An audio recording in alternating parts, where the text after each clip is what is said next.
Hello boyos, Rich Boy J here back with another video, and I want to just give my quick thoughts on the slew of set releases that we've had over the past few days. So I'm going to go over these first two non-midi-scale ships, and then we're going to move on to the midi-scale ships which dropped today. So first up, we have the Buildable R2-D2. Oh, also, first, I guess I should credit FalconBricks.com for compiling all these pictures and making this for a pretty easy and seamless video for me to make.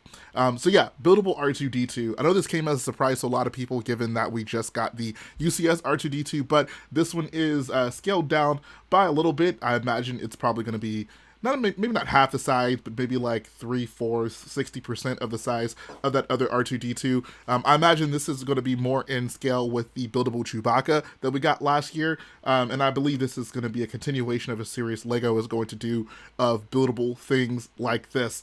I think it looks good, actually. I think that in terms of the overall shaping, you know, they got it down pretty well. I think that like rounded dish on the top of the head actually looks really nice compared to how they just brick built it for the the UCS R2-D2. So I think this thing has, you know, overall a pretty good look. I think that the big appeal for me for this set is absolutely going to be the Darth Malak that comes with it. For those of you who don't know, I am a huge KOTOR fan. I think KOTOR is probably my favorite story that has ever been told in Star Wars outside of the original trilogy. And I would even put it up against the original trilogy in terms of my favorite Star Wars stories that have been told. So if you haven't played KOTOR, do yourself a favor and go play it. This is the main villain that comes from it, and we finally have a minifigure for it. We got Darth Revan back in the day for May the 4th, and now LEGO is doubling down on KOTOR with a Darth Malak minifigure, which I'm super hyped for. I can't say I'm really hyped for the R2-D2. Like, honestly, if this didn't come with Malak, I think this set would be an easy skip for me, just for my, I guess, interest with LEGO Star Wars. Not saying that this is a bad set in any way. I think a lot of people are going to get a lot out of this set, you know, and not having to pay the more expensive prices of the UCS one, and just having a cute little R2-D2 droid to sit on the shelves. But this isn't really, you know, something that would get me personally excited. Moving forward, we have a set that I am actually very excited for outside of the special minifigure it comes with, and that's not to say that the special minifigure isn't also a big reason to get it, but we have the boarding the Tantive IV set.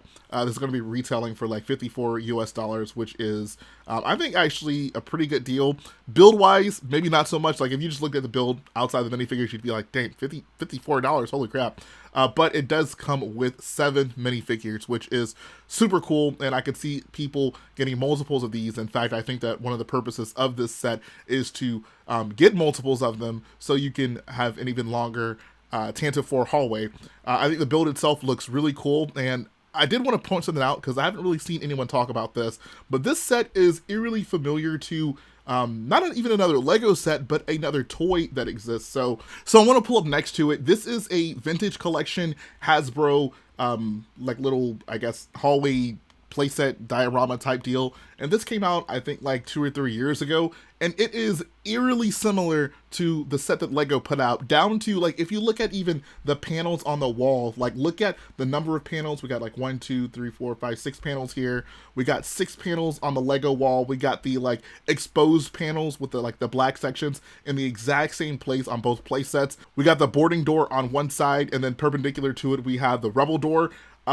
I think it's just really, really interesting that these look so similar. I honestly, like, I would not be shocked if LEGO took a lot of design inspiration from the vintage collection, which is really weird, honestly. I'm not sure if we've seen something done quite like this to this extent when it comes to like a playset being almost exactly recreated as a LEGO set. Not to take that, I want to say that the Ewok Village actually had like a Hasbro playset that correlated with it, but even that wasn't something that like came out even, you know, within the same time frame as it. But I'm getting beside myself. That's just a weird little thing I noticed. But of course we got to talk about the Fives minifigure that comes with this set.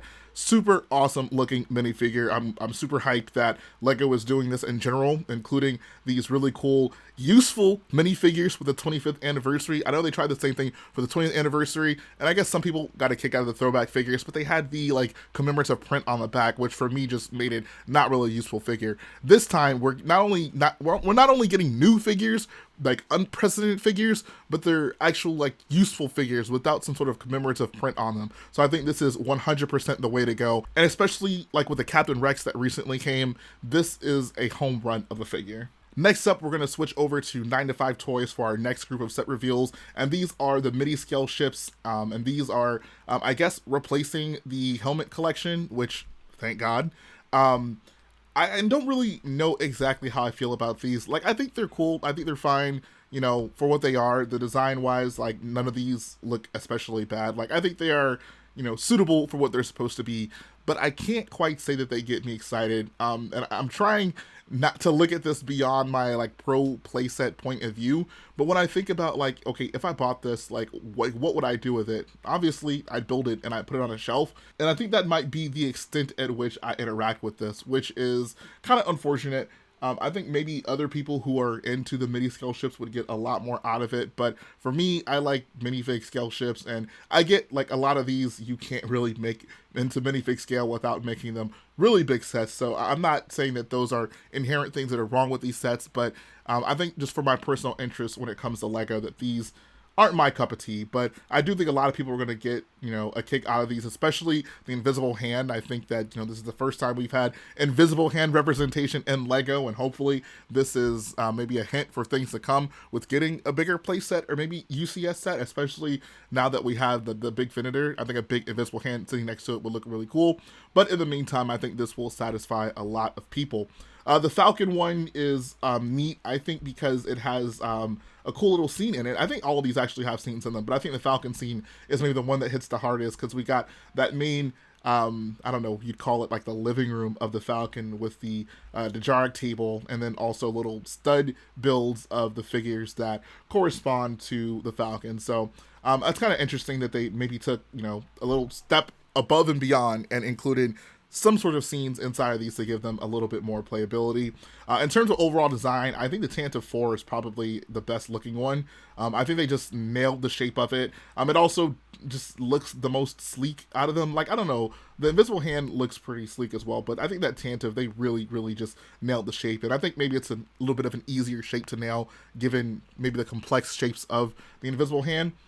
So all in all, I think these are cool. I don't dislike these sets at all, but I think for my personal interest when it comes to LEGO Star Wars, these aren't ones that I'm super excited about. Altogether, all these sets combined, I think that the Tantive IV mini ship is the best, and I think that that Tantive IV hallway set is going to be a banger, and one that I could see myself getting many of, just to bolster my Rebel army as well as my Stormtrooper army. So shout out to LEGO for putting out some pretty cool sets, and I can't wait to pick some of these up.